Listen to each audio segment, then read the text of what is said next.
Well, a very good morning to you. It's Friday, April 7th, 2017. I'm Richie Allen. Hope you're well this Friday morning. This is a special programme, a special broadcast, if you will. David Icke is going to join us today for the best part of the next hour to talk about what happened overnight in Syria. So you can tweet me at any time. We are live. It's just after 10 a.m.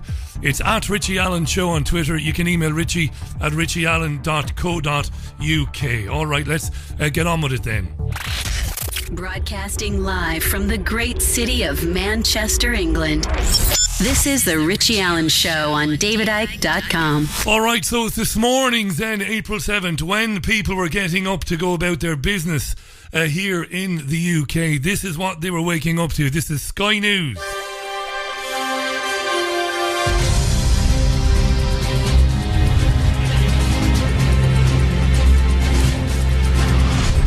Very good morning to you. This is Sunrise. The main news today: America strikes the Assad regime. The US launches 59 Tomahawk missiles at a Syrian airbase in retaliation for the chemical weapons attack. President Trump condemns Bashar al-Assad for attacking innocent civilians and calls for an international response to end the Syria conflict. I call on all civilized nations to join us in seeking to end the slaughter and bloodshed in Syria. The US president broke off from meeting his Chinese counterpart, saying he acted to protect America. The governor of Homs says the attack on the airbase killed 5 people and wounded 7 more. Britain has backed the action, but Russia says the US has violated international law. Right. Okay, so that's Sky News. Now, we will hear from the UK Defence Secretary, Michael Fallon, but not before we hear from David Icke. Before we hear from David, this is what Trump had to say. The audio isn't marvellous, but that's down to issues with the capturing of that audio by the broadcasters in America. This is Trump. On Tuesday, Syrian dictator Bashar al-Assad launched a horrible chemical weapons attack on innocent civilians. Using a deadly nerve agent, Assad choked out the lives of helpless men, women, and children. It was a slow and brutal death for so many.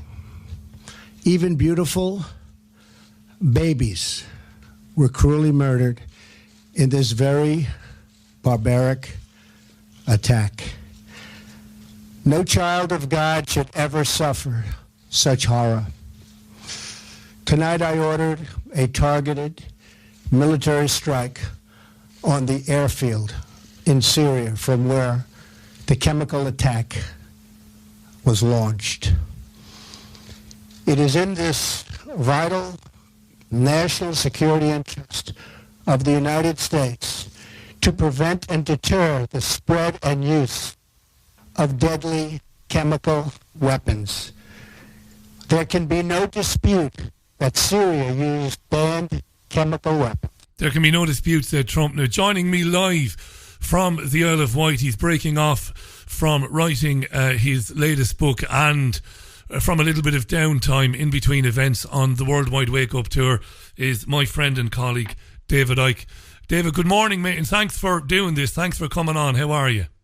I'm good, Richie, but the world isn't. I've been watching the coverage this morning, including that on Russia Today, and it is extraordinarily depressing that the media is so clueless of the dots that can be so easily connected to put the events of the last few hours in context. We are told, for a start, that this is something that they are sure about. There's no dispute.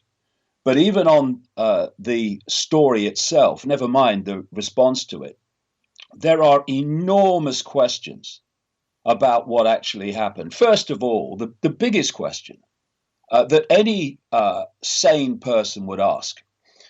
What did Assad have to gain by launching a chemical attack on civilians? He, with Russian help, has been after this long and incessant war on Syrian sovereignty. He's been having success after success, clearing the terrorists out of Aleppo, moving across and clearing them out of Palmyra again, and moving against other terrorist areas. So he had nothing to gain by a chemical attack on civilians, because he is not a stupid man.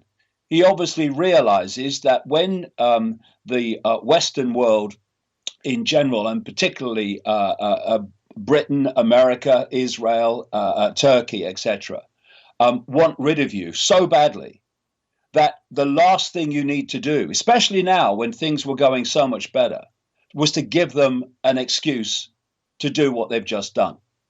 So the whole basis of why Assad would do that is ludicrous, and no one has asked or answered that question about why he would do it. Then you look at the pictures and the sources of the official story of what happened from the Western American EU-funded white helmets, from the Syrian Observatory for Human Rights, which is one man, a Assad-hating man in fricking Coventry, not even in Syria. Then you've got a doctor who, if you go to my headlines page today, you'll see a story on that.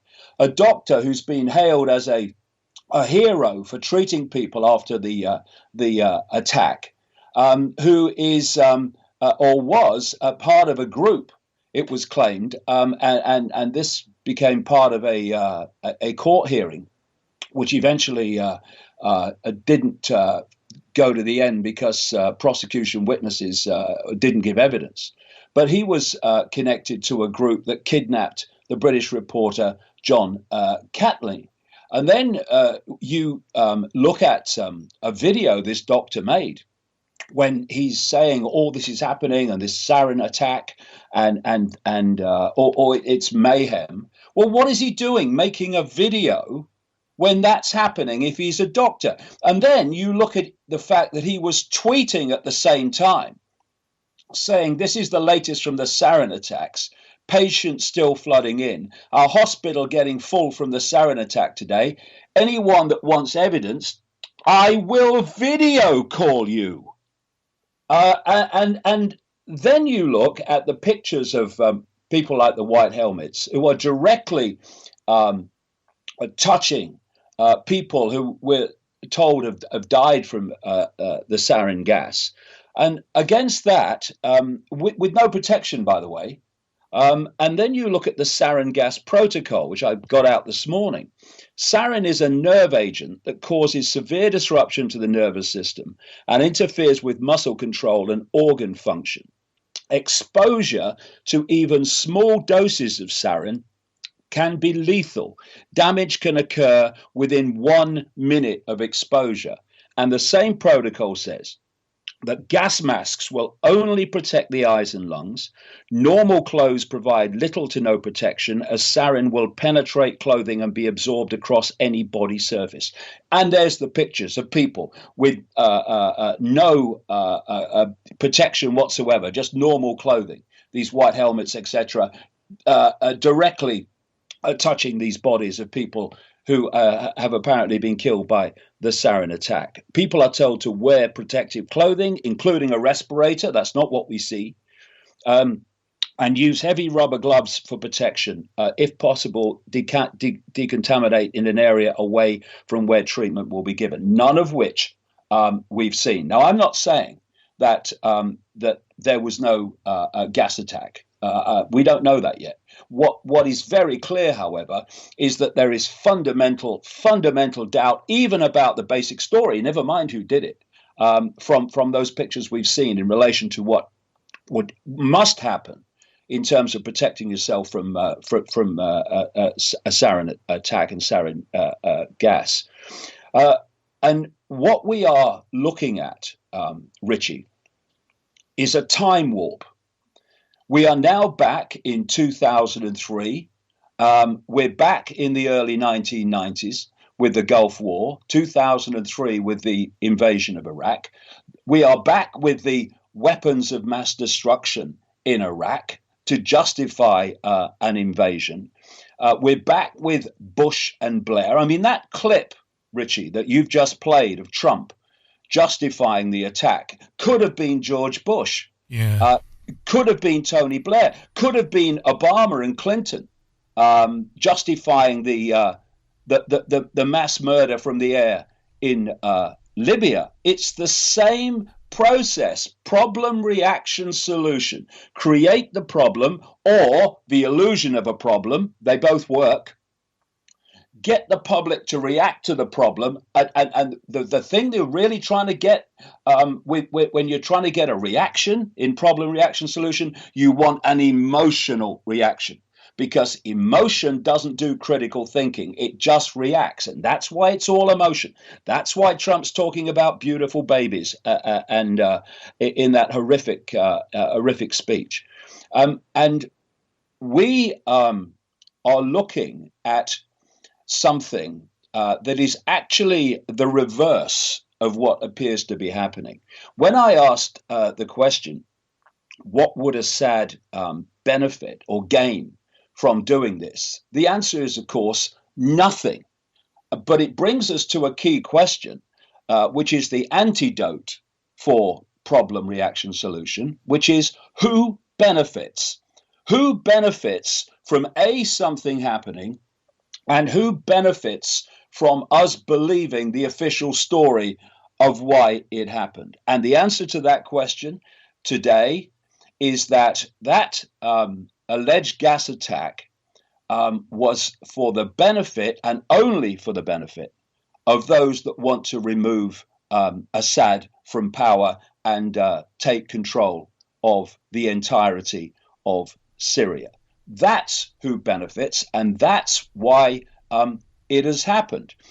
We have had no effort at getting congressional approval for that attack last night. No approval in any way, shape, or form was sought by Trump and his crazies. They just did it. Why?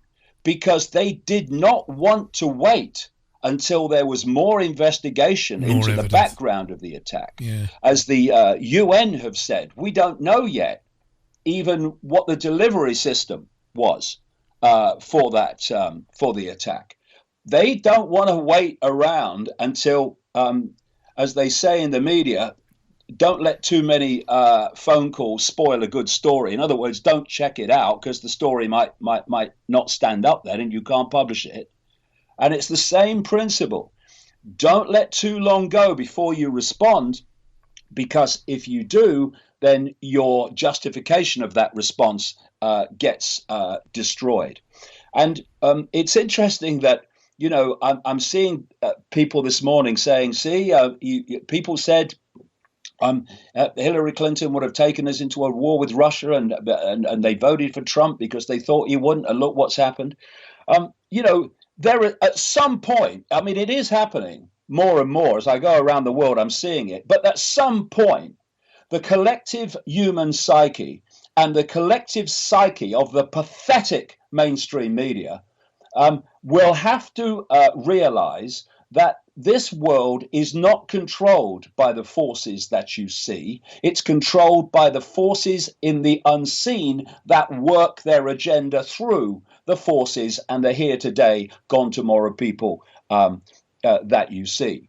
And on that basis, there is no difference between Donald Trump and Hillary Clinton, to the point that very shortly before these attacks by the US on Syria were launched, Hillary Clinton was on American television calling for US attacks on Syrian air bases in response to the so-called Assad gas attacks. And the no-fly zone she wanted. She was calling for a no-fly zone too, David, wasn't she? Yeah. And of course, they want a no-fly zone because the whole point of what is going on, there are many points, but the key point of what is going on in the Middle East, as I have been writing and saying for year after year after year, is they want World War III. This is what their agenda has been all along. This is why you cannot divorce what is happening in Syria now from the incessant demonization of Russia over and over and over again in every way, shape or form. And I think it might be helpful, Richie, for those that are not aware of this bigger picture, if I just laid out as briefly as I can the dots, the connections which have led us absolutely to what has happened today. First of all, in September 2000, there was an organization in America called the Project for the New American Century. These were people like Robert Kagan and William Crystal, people like Paul Wolfowitz, Dov Zakheim, and others that ended up Rumsfeld, another one that Richard Pearl, yeah. A few months later, in the Bush administration, in key positions in the Pentagon.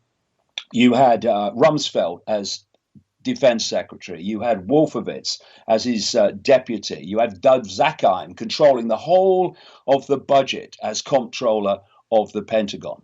And just months before they came to power with Bush, through this organization called the Project for the New American Century, they produced a document calling for a series of major theater wars that America would fight to regime change in country after country after country.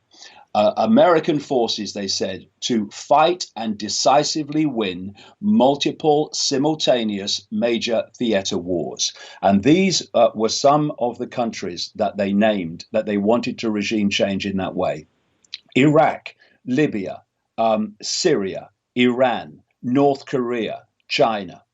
A few months later, as I say, these very same people came to power with the Bush administration. And another thing that they said in this document in September 2000 is that to justify these regime changes, they would have to, in effect, create an event that would justify it.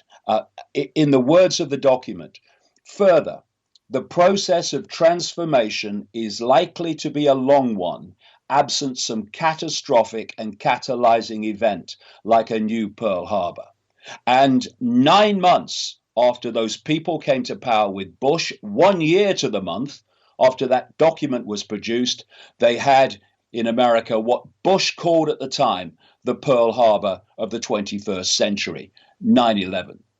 As a result of that, they justified the so-called war on terror, war of terror, which has systematically picked off country after country on that same list, justifying it for different reasons. And of course, then we had the revelations by General Wesley Clark, a NATO Supreme Allied Commander at one point, who said in 2007 that he visited the Pentagon immediately after 9/11, just a few days.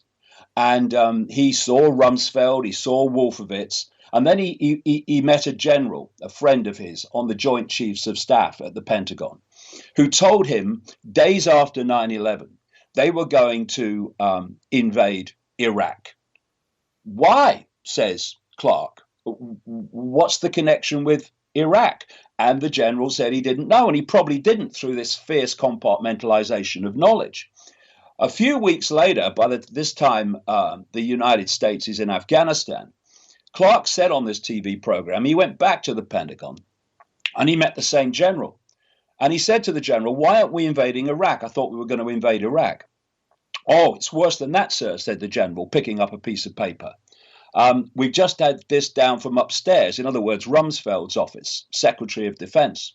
We're going to attack 7 countries in 5 years. And who was on that list?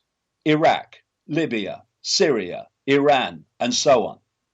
And as Clark said on this program, the Project for the New American Century was involved in a coup. They wanted us to destabilize the Middle East, turn it upside down, make it under our control. And that's what's happened since. And the reason, you see, that Bush and Blair lied about weapons of mass destruction in Iraq was because Iraq was on the list. It was right at the beginning of the list. And they had no credible reason to invade Iraq. And so they made one up. That is why they did it. And we have had a media that has been hoaxed once. Well, hoaxed the great majority who are clueless. Some of them actually know what's going on and support it. But they've been hoaxed once over Iraq.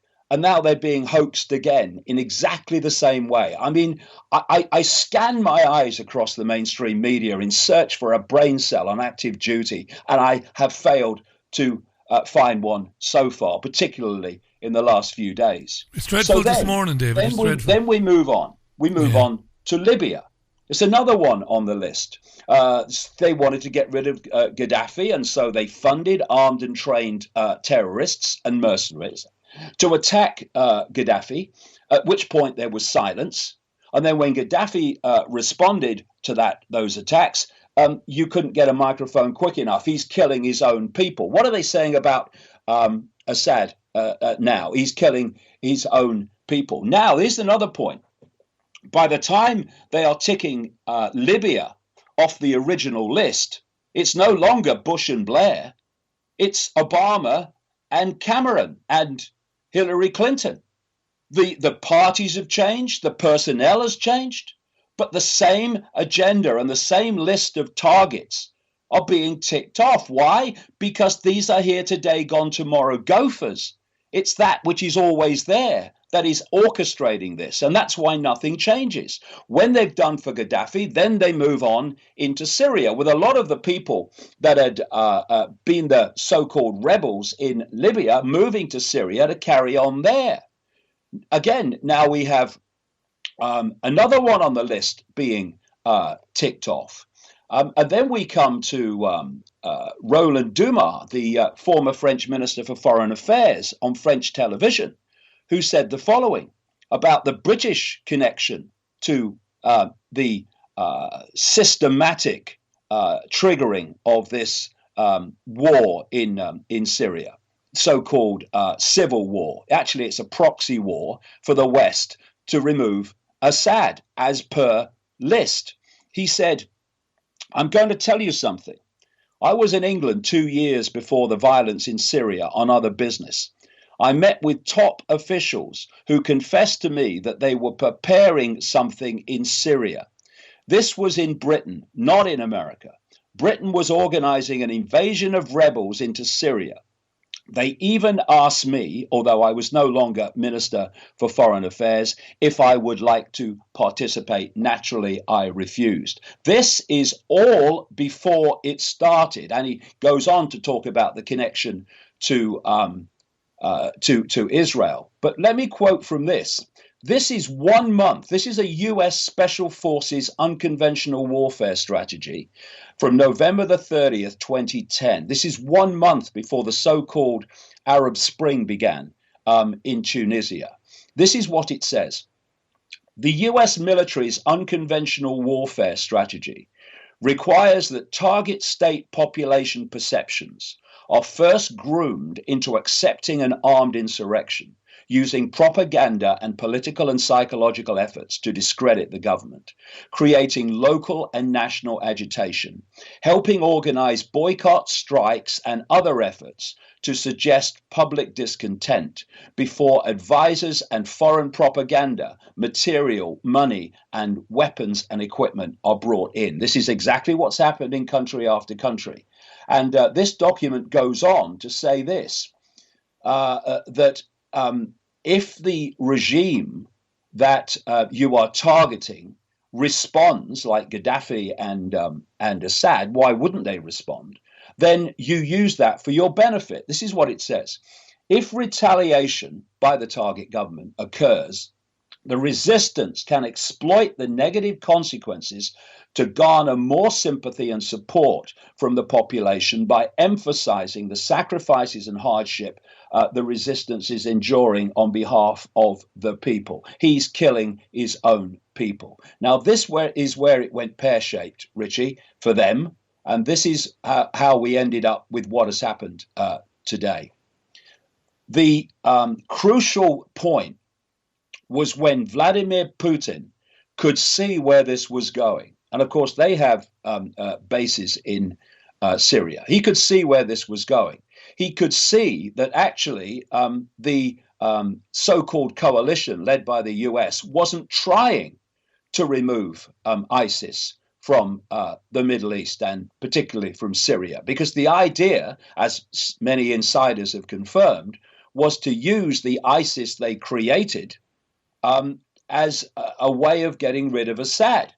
And if Putin had not intervened, giving air support to the Syrian army, then Assad would have long gone by now, and the whole place would be overrun by these Saudi-funded, US-funded, completely insane ISIS madmen.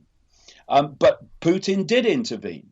And as a result of that air power, the Syrian army has been able to push back these Western Saudi-funded, backed and armed terrorists, taking back Aleppo, pushing them out for a second time from Palmyra and pushing on.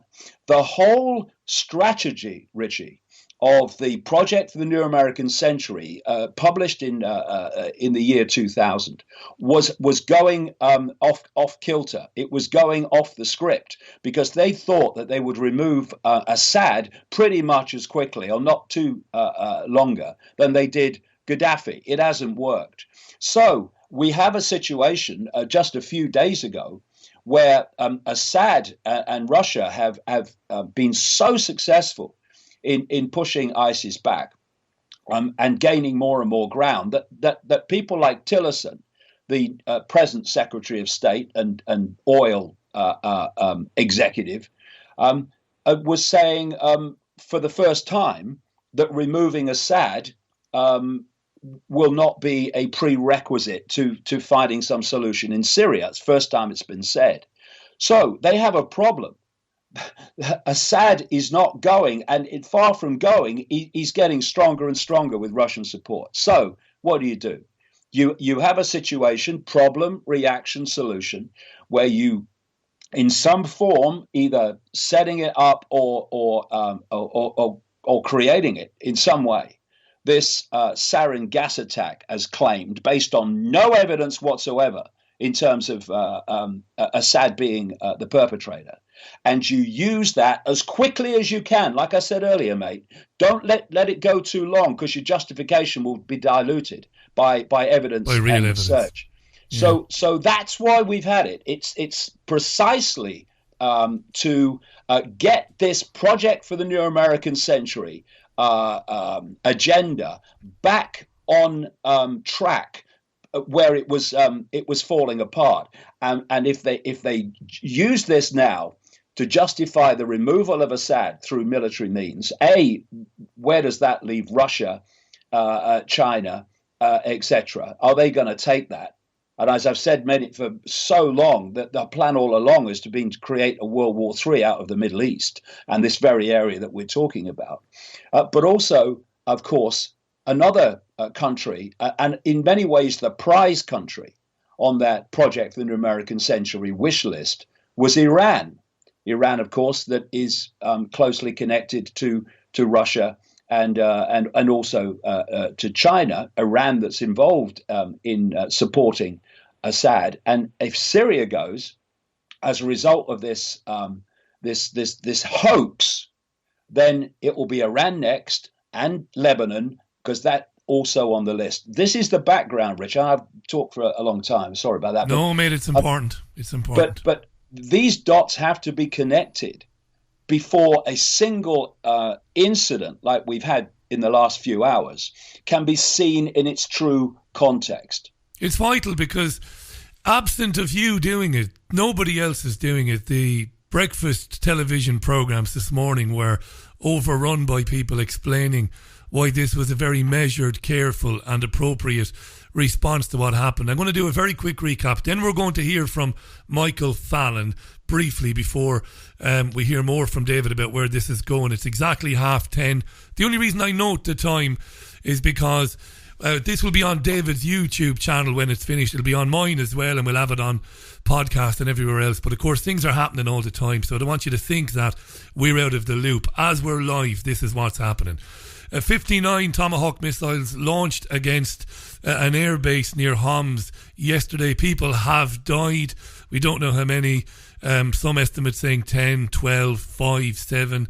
The United States saying that they know that the Assad government launched a chemical attack and that's why we had to do it. You heard David talk about that there. Now, just before we came on air to chat, Michael Fallon, the UK Defence Secretary, gave his response to it to Sky News. There are two short clips.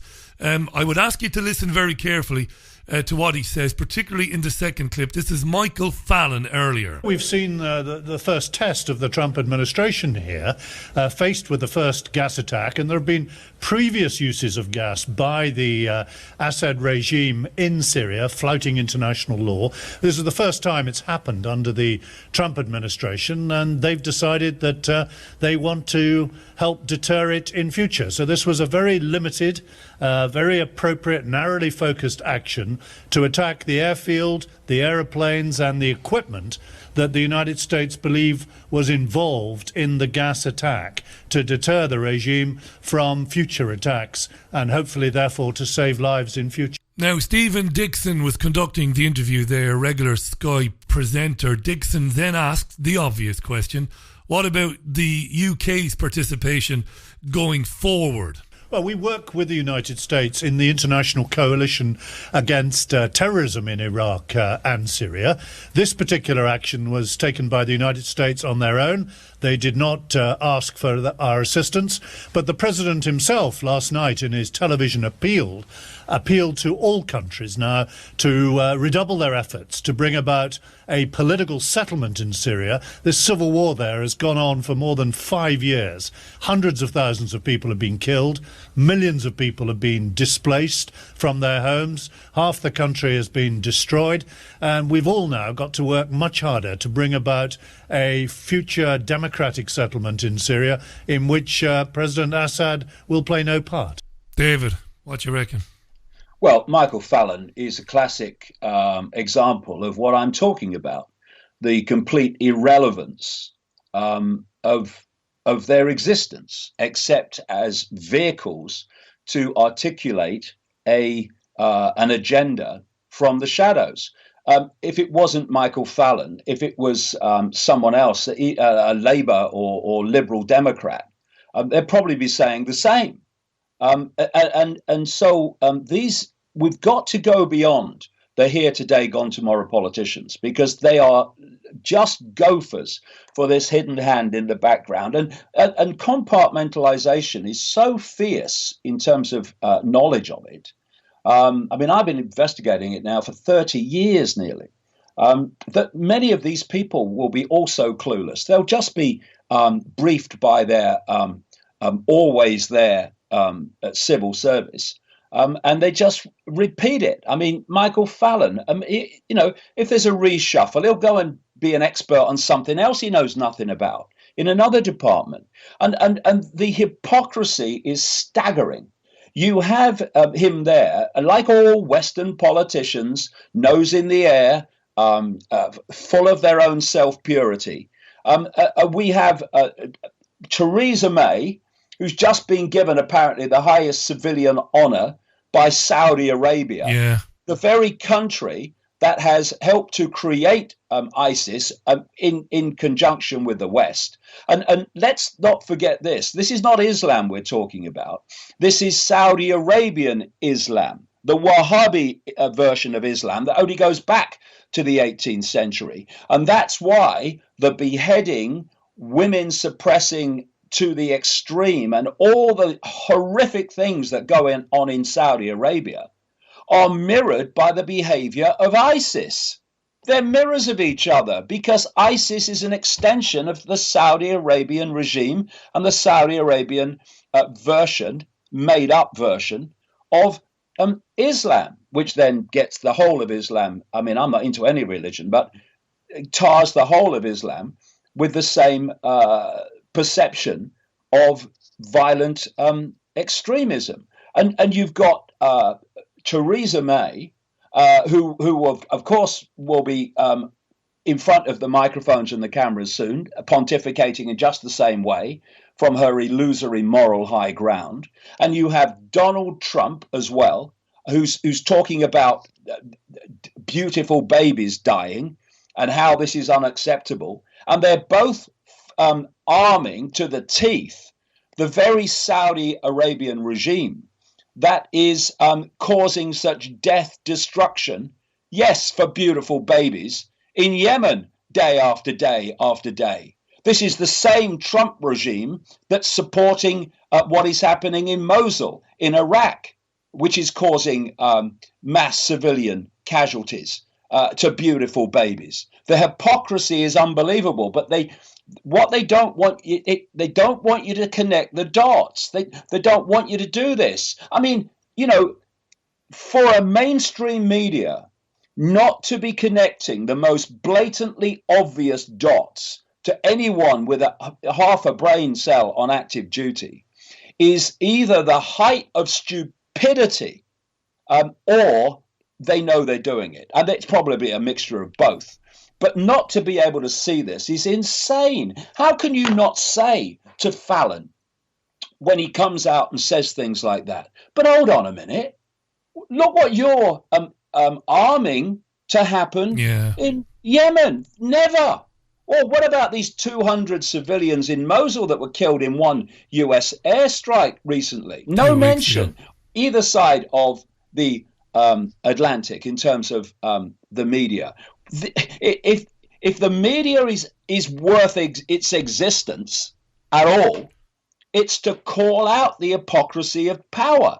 It's to call out the abuse of power, and they will not do it. And there are consequences for not doing that, because now we have a situation. I've just seen this this morning, where Putin has called this attack completely unjustified, and he's called it out in his wording exactly as it is. And he's also suspended this flight safety memorandum agreement they had with the United States for making sure that there's not a problem with Russian and US planes flying in Syria. Yeah. So we've taken another step towards what I've been warning about all these years, which is the manipulation of World War III out of the Middle East, other areas too, but particularly out of the Middle East. And this is why we've had the demonization of Russia. You see, once Trump, who's probably, he's a narcissistic egomaniac, and actually he's not just an egomaniac. He has a very, very fragile ego, which is very dangerous when you are commander-in-chief of the biggest military in the world by a mile. But he's clueless about the bigger picture. He's just putty in the hands of these people, like Mad Dog Mattis and McMaster, his national security advisor. When you look at what Trump is doing, he's probably just following what he's told, because he hasn't got the ability to work it out. But there he is, and surely it's not difficult to see the contradiction, talking about dead people in Syria while simultaneously being involved in killing people in Yemen day after day after day. We need to start putting aside this whole idea of politics, of left against right. There'll be people coming out today from the left in America saying, see, we should have had Hillary. Yeah. They're still clueless that actually They are just masks on the same face, following the same agenda. So, as I was saying about World War III, we are probably closer to that today than we've ever been. And what will count on this now is the response of Russia and China to what has happened. Which will probably, which might be measured. I want to, because you mentioned the media, and we are going to talk in a couple of minutes about the independent media, and you're certainly more measured and more matured than I am, and we'll get to that. There are a couple of clips I think worth playing. The first one is only a few seconds long. It's something I heard on BBC Radio 5 Live Breakfast yesterday. This is Nicky Campbell. This is what David was saying. Stephen Dixon is not asking any questions this morning of Michael Fallon about the hypocrisy of talking about the deaths of children and babies. This is Nicky Campbell on Radio 5 Live Breakfast yesterday, talking to a fictitious man, a man who allegedly fought with the YPG Kurds and is somehow an expert on what's happening in Syria. And we're not going to hear from that guy, but this is Campbell, and I did mean it. I never heard anything like this before. What else you can do to get rid of him? And clearly we need to get rid of him, don't we? He's a war criminal. You spent years at the BBC, David, in news, in sport, breakfast television, presenting prime-time sports programmes. I think I said last night, even though they've always, well, particularly in the last 20, 25 years, we've seen what they've become. There was a time when he'd have been fired for that, right? Yeah, I mean, the BBC's always been a tool of government, but it's a matter of scale. You know, when I worked at the BBC, there was still substance. There was still a willingness to question power. And if a news presenter had have said what Campbell just said back in those days, it would be instant dismissal. Gone. Yeah. What it is now, what it's become is instant accolade or instant promotion, because that's what they want. We've gone past the journalist and the news presenter who questions all sides equally fairly and equally vigorously. Now we have the commentator host who is telling people what they should believe. And people like Campbell, every day they get up in the morning and they take their point of reference as the official version of everything. And what do we see with CNN and MSNBC and Fox News and all of these people? Exactly the same. And this is why they want to use this fake news hoax to silence the alternative media, the genuine alternative media, that is offering people a different narrative and a different explanation. And as I mentioned a few minutes ago, the media is made up of men and women who have families, who have children, who have grandchildren, and their dereliction of duty to do their job is going to have consequences. Because if you don't call out power and abuses of power, then a power then goes on abusing ever more extremely.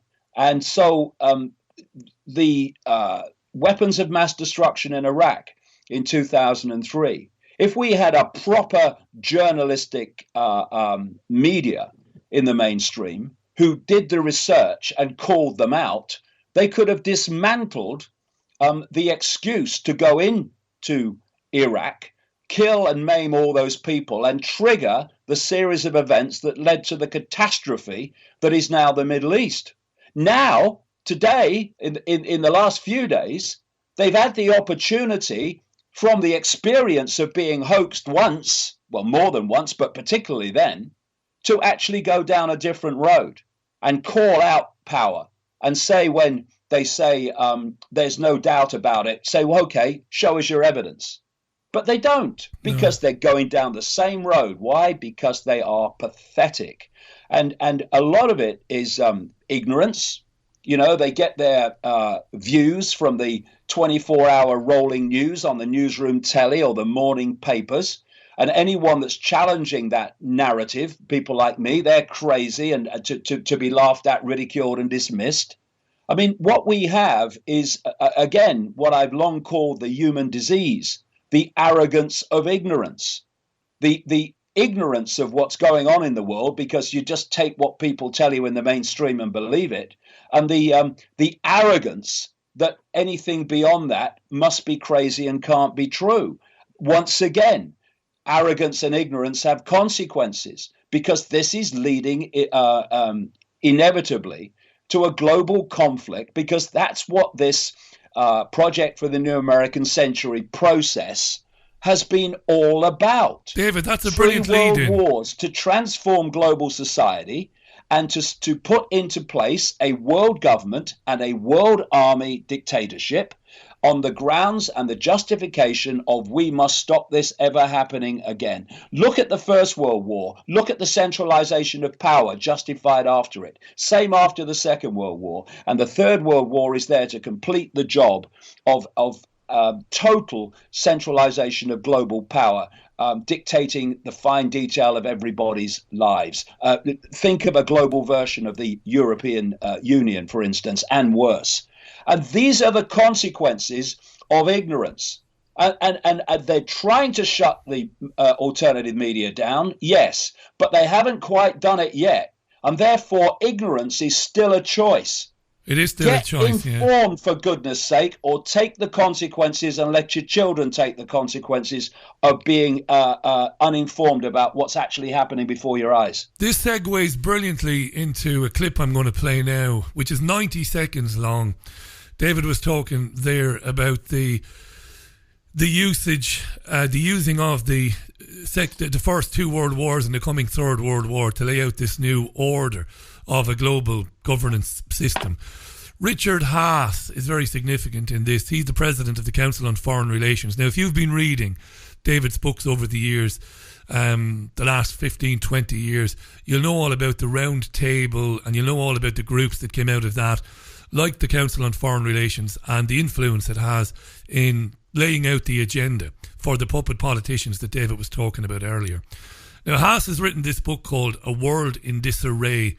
It was published this year. I doubt it's worth the paper it's written on, but he has written a book, A World in Disarray. And only a few weeks ago, at the headquarters of the Council on Foreign Relations, he gave an interview to somebody about the book and about how he saw the world today and how he saw the world going forward. So I'm going to play this. It's only 90 seconds long. It endorses much of what David has been saying for a long, long time. And I'd love to get David's comments on it, because he hasn't heard this. David hasn't heard this clip. This is a live Richie Allen show, by the way, broadcasting live on Fab Radio in Manchester, on TuneIn Radio, my own website, davidicke.com as well.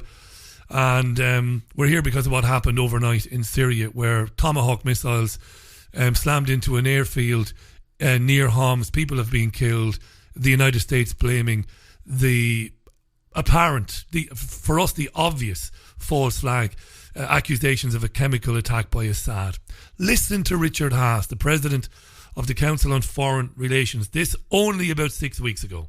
After the 30 Years' War and the Treaty of Westphalia in the mid-17th century, you had this major innovation. It really was the great big idea of its era, and that was the idea of forming nation states, and that they would be based on this concept of sovereignty. And sovereignty had 2 dimensions. Essentially, countries would not use force to change the borders. And second of all, they would respect those borders, that what happened within the territorial confines of a fellow nation state was their business. Essentially, it was a mutual hands-off society. And that was a big idea. It may not sound like much, but before then, you had a world of non-stop intervention. So this actually was a constructive, big idea. And for the last few hundred years, this has been the basic structural idea of what I would call World Order 1.0. It was often violated, World War II obviously being the most dramatic. More recently, Saddam's invasion of Kuwait, Russian action in Crimea. But it still was the ordering principle. And my argument is it's necessary but not sufficient. That in a world of globalization, increasingly what goes on inside any country is no longer its business alone. And my purpose is not to say we want to get involved in its politics, but think about it. If there's terrorists operating out of that country, pandemics, right. Climate change, if they're having tremendous amount of coal-fired generating plants, with hackers.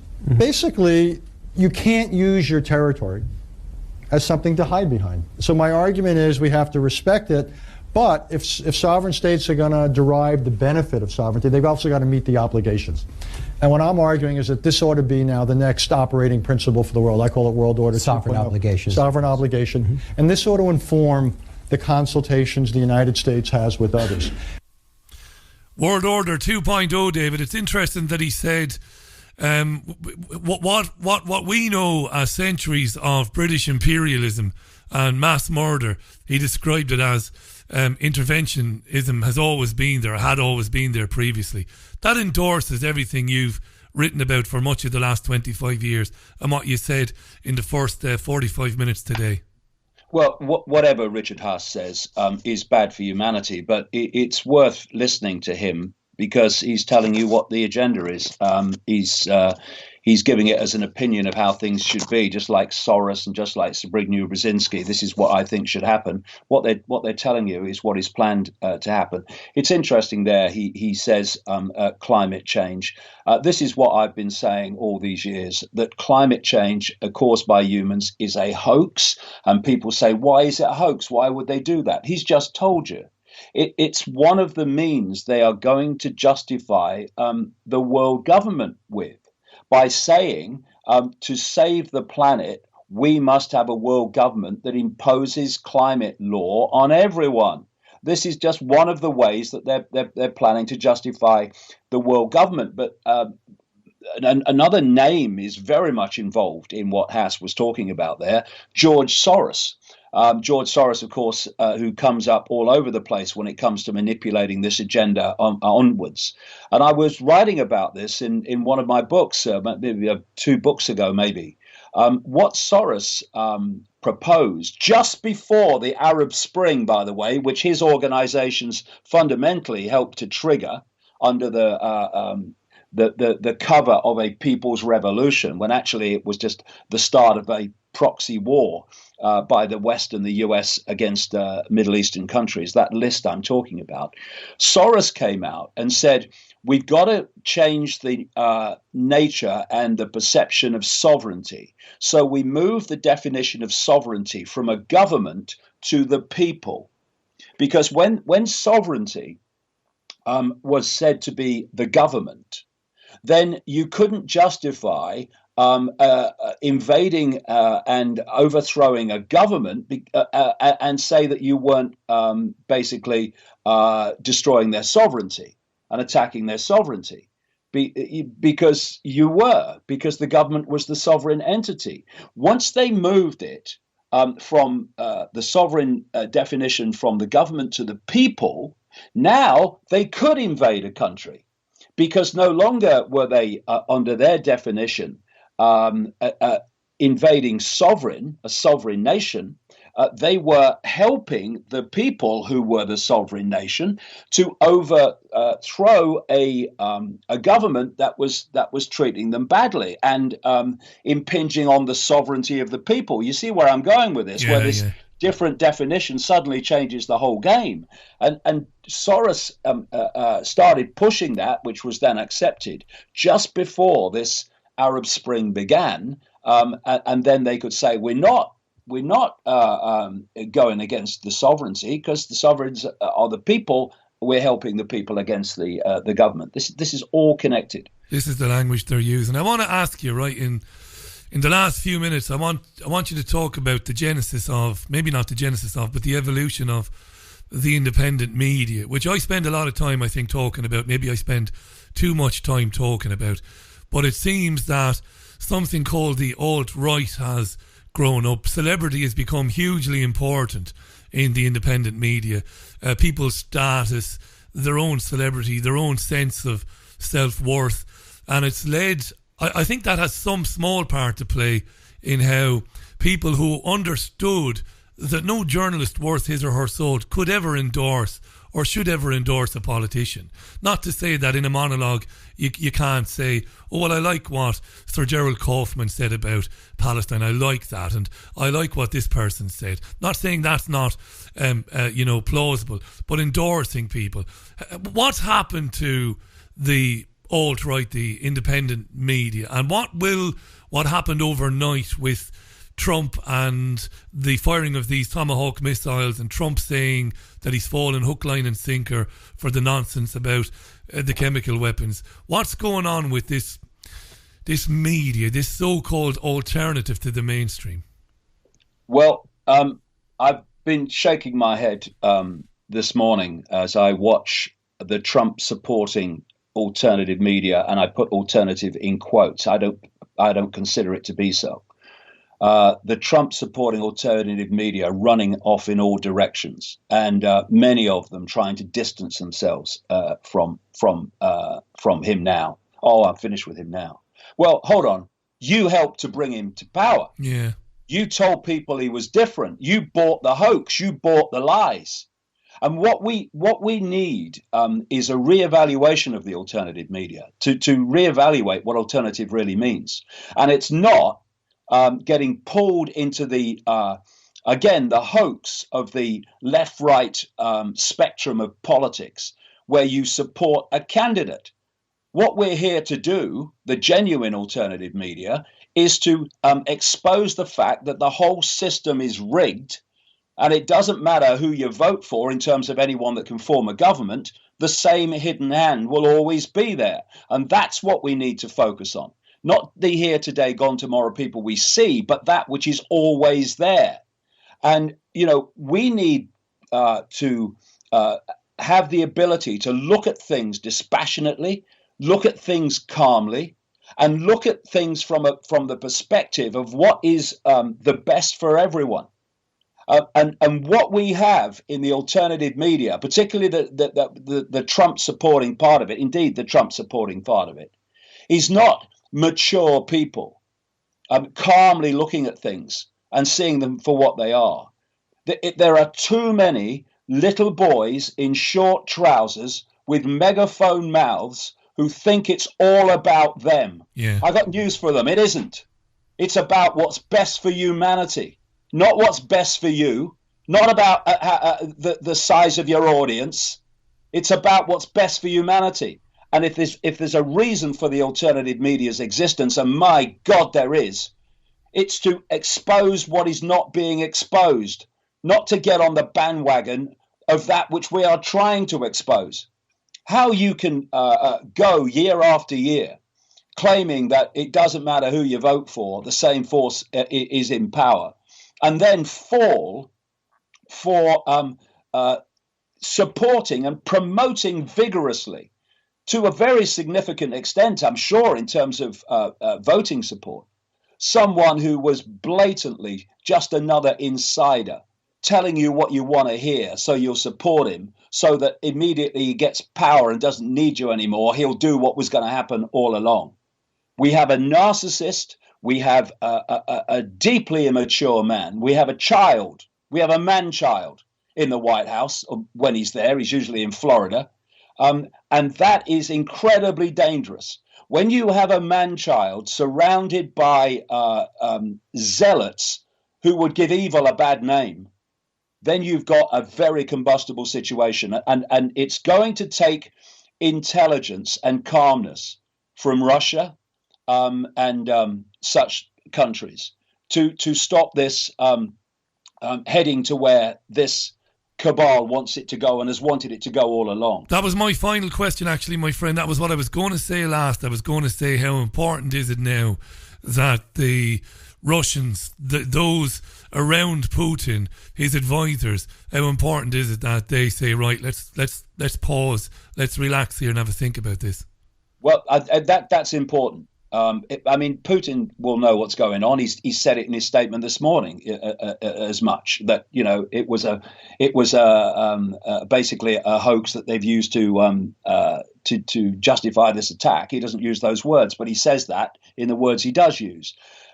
Fortunately, as I've said many times, when you are the leader of Russia for so long, you're not a Sunday school teacher. But what, thankfully, up to this point, we'll see where it goes from here.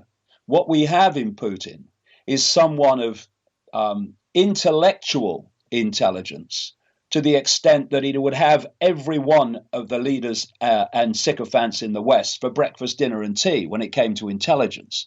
And so I hope that continues. But you see, this is the point. When you have an agenda that has an end goal, see, calling events and how they're going to unfold becomes so much easier when you know what the goal is. When you know what the goal is and you know the techniques used to reach that goal, which is what I've been writing about for decades, calling the future becomes much easier than if you don't have that compass. And so, although we may have a period of reflection now, this hidden hand wants World War III, and it will go on pushing. So when you have someone like Trump, who starts, for instance, giving in his campaign the idea that he wants to get closer to Russia and put the hatchet down, this is why you had all the frenzy that you had to make sure that was never going to happen. And Trump's just a baby. He's a baby in arms. Not a nice man, I don't think, but a baby in arms in terms of the people around him who once again are having him for breakfast, dinner, and tea. Putin's the key about where this goes, because if he loses it and he decides that he's going to play testosterone man to Trump's, then we are in real trouble. Thanks for doing this and coming on. I really appreciate it, because genuinely, I know you're up to your absolute tonsils at the moment with a deadline looming. Let us remind us, the worldwidewakeup.com is the website. You are on the road pretty much all this year. Remind us where you're off to next. I'm going to Sweden, a very, very significant country in what is happening in Europe. I'm going there in a couple of weeks, and then I'm going on to Serbia. And what I'm finding, Richie, I've just come back from Croatia and Slovenia, is that in those Balkan countries, of course, who've had the treatment from the West, of course, another Blair American production. And I'm finding that there's much greater maturity there among people. And when I went to Croatia, and I found to my delight that there is a political party now with MPs in Parliament that was founded on the back of coming across my work. That's right. We are starting to make progress, but clearly from the events of today and the last few weeks, there's a hell of a lot of progress still needs to be made. Cheers for doing this. By the way, if you just came in on the end of this, and I know a lot of people have come in on the end of it, it'll be on podcast very soon. It'll be on David Icke's YouTube channel. You should be subscribed to David Icke on YouTube anyway, and it'll be on our YouTube channel as well. We'll try and get it onto loads of different platforms.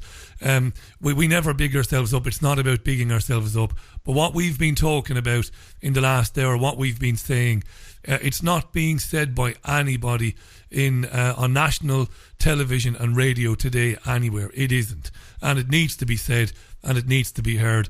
Thanks, mate. Look after yourself, and continued success to you and all the Worldwide Wake Up crew as well. Cheers, David. Cheers, Rich. And bye for now. Right, that was David Icke, my friend and colleague, who was on the line to us there from Ride on the Isle of Wight. Broke off from the looming deadline of his next book, and also preparing the very much organic and ever-changing Worldwide Wake Up tour. If you listen to me regularly, you'll know that I'm on a holiday from now. I won't be around until the week after next. So, unless something happens and we need to get back on air to challenge what's happening and to present a different point of view, but I am due to be off for a few days. Have a good weekend. I would advise, as always, that you do stay in touch with people like David Icke through davidicke.com/headlines for the alternative view. Do that. And people, of course, like Paul Craig Robertson, Wayne Madsen, challenging the establishment narrative. Have a good rest of your Friday. Have a great weekend, my friend. Look after yourselves and one another, and spare a thought for, and I think I might have closed out the programme last night by saying this, spare a thought even for the people of Syria, who are probably their teeth are chattering because they're wondering, is this the end of it or is it just the beginning? Looking up in the skies all the time, terrified maybe to go outside their front door. In light of everything else that's happened in their country in the last 6-7 years, spare a thought for them. I'll be back with you in just over a week's time. Until then, bye for now, and thanks very much for tuning into this special programme. Bye now. Broadcasting the information the mainstream media won't touch. This is The Richie Allen Show in association with DavidIcke.com.